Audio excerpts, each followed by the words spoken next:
All right, Jonah, this is what we know so far. Thanks to your videos that you say you didn't send us, but have your fingerprints all over them. And according to the preliminary statements of the people that have taken your interviews, you don't deny being a part of I don't even know what to call it, the plan to videotape that party. You absolutely admit to being a part of it. Yeah, I admit to being part of it. Okay, so that's not in dispute. Okay, so really, and we do respect the fact that we didn't have to go looking for you, but what is the motive of coming to us? I mean, at first we got these dribs and drabs of these scenes here, but what is your goal here? You're making some type of Blair Witch film that went awry? I mean, excuse me a second. I would really just like to clear my name. I had nothing to do with arson. I had nothing to do with arson. This was my girlfriend, planned on filming this party as a reality thing, and I just wanted to... And you got permission from everyone? You got permission from everyone at the party to film them? Or no? Not entirely. Okay, and that was you as a filmmaker, you knew about, of course, releases, but what? I mean, your girlfriend said don't bother, or I mean, what was the whole, when you guys planned this, what was the idea going into it? I mean, according to the you. idea to going into it was just filming a live setting party, and to see, I guess, I mean, people are really sick of reality TV, and this is the realest we're gonna get into reality is by filming an actual party. And especially seeing as the kids, they don't even know each other. And the great part about it was we were going to film just a live setting party, and that's what we intended to do. And I mean, nobody necessarily needed to know about it per se, but we went about it in a way, I guess, it would seem irresponsible. And but for the most part, we got what we set to do. Yeah, you got what you said to do. You certainly captured reality, all that. You also got an ending that you say you had nothing to do with, but the ending is responsible for why your film is now widely known and actually on network television.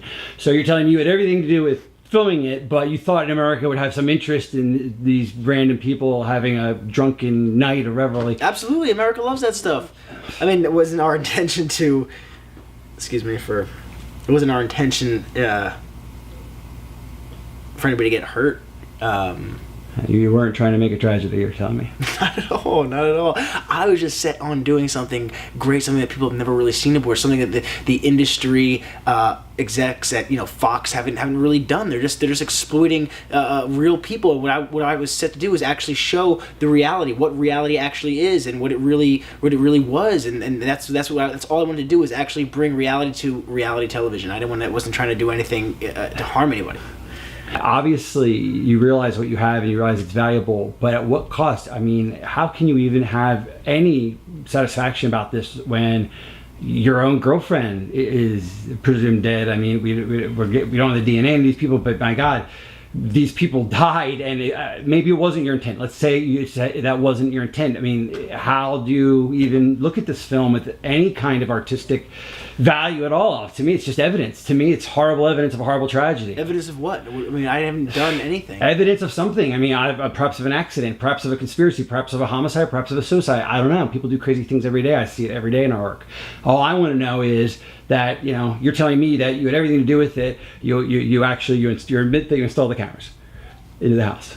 I mean, you admit that part. You've already given that statement. Okay, so you've done that. You admit that you did the editing. And you were actually what? Yeah, I edited the film. And who paid for the hotel room? Yeah, I mean, that credit card was your girlfriend's. That was at the Ritz. I mean, that's been cleared up. So you were there. You're filming. And the whole time you weren't aware of the fact that it was breaking that next day. That there was the fire, and you weren't aware about any of that. I mean, you literally. I had no idea about that. It was. How should I believe that? I mean, that does not make sense. How does that not make sense? I mean, basically the. Yeah, I mean, you didn't talk to your girl. You didn't want to talk to your girlfriend after that party. I mean, you thought the way she had it set up was she wanted me to stay in the hotel room, and she wanted me to just edit the film, and how? And obviously, she sounds like no offense, a kind of controlling person. What did she want? I mean, what was her mandate? What was her vision? Did she tell you how to edit, or were you free to do whatever you want? She didn't tell me how to edit. She doesn't tell me how to do anything. The fact of the matter is, she just wanted me to edit bits and pieces of the film and send them out to the press every week, every couple of weeks or so. It wasn't anything was perfectly harmless. I wasn't doing anything wrong. I wasn't doing anything wrong. She rented me a room, and But when you got done and you found out that there was the fire and you couldn't reach her on the phone, Yeah, but I just found out about it, which is why I'm here right now. I'm only here right now because, I found out, that there was a tragedy, and I had no intention for anybody to get hurt. What I want to do is just capture, I really want to just capture the essence of what it's like to being the cusp of adulthood and responsibility. Whatever it was,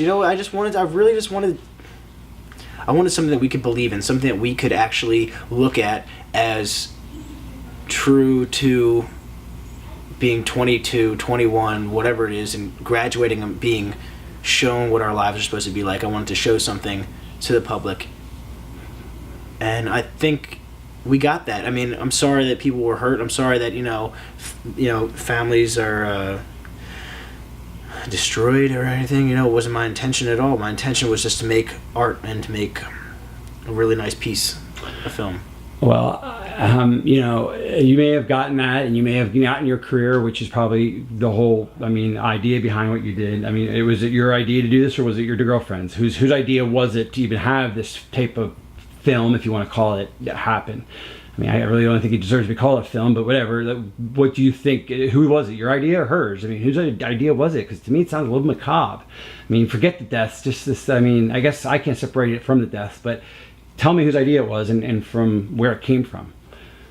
You're a filmmaker. It must have been your idea then, or was it not? Did she bankroll it, or was it? I need to know who's responsible for this.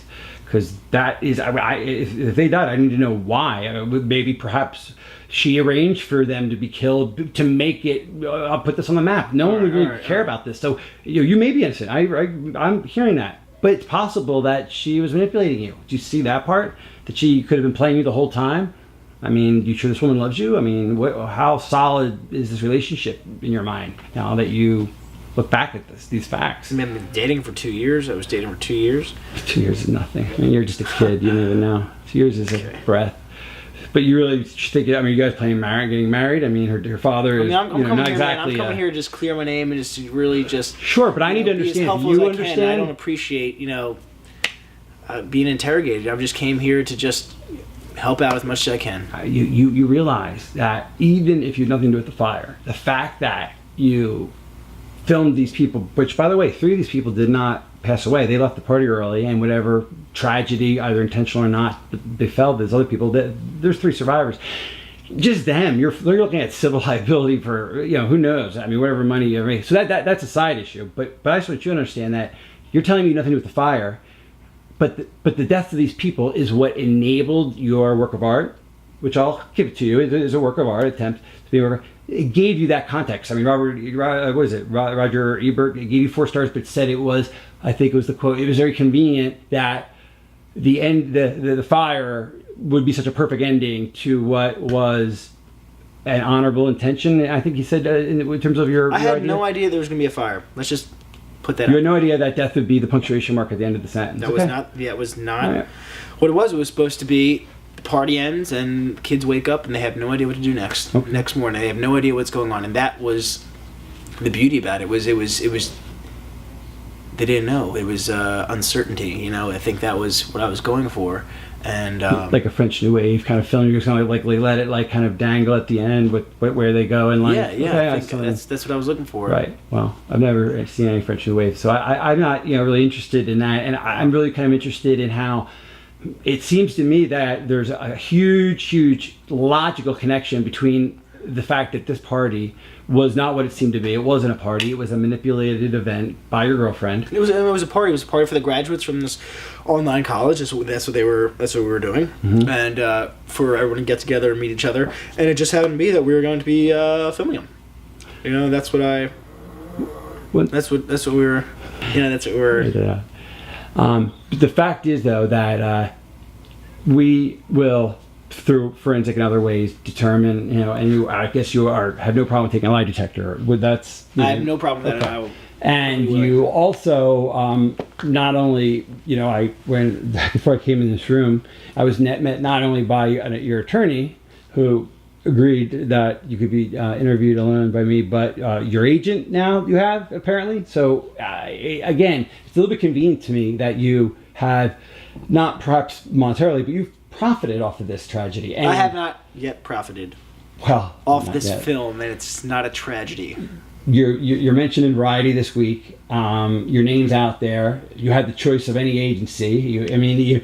Things have turned out well for you, except for perhaps the loss of your girlfriend, which you, by the way, don't seem to be mourning that much. I mean, maybe again you were in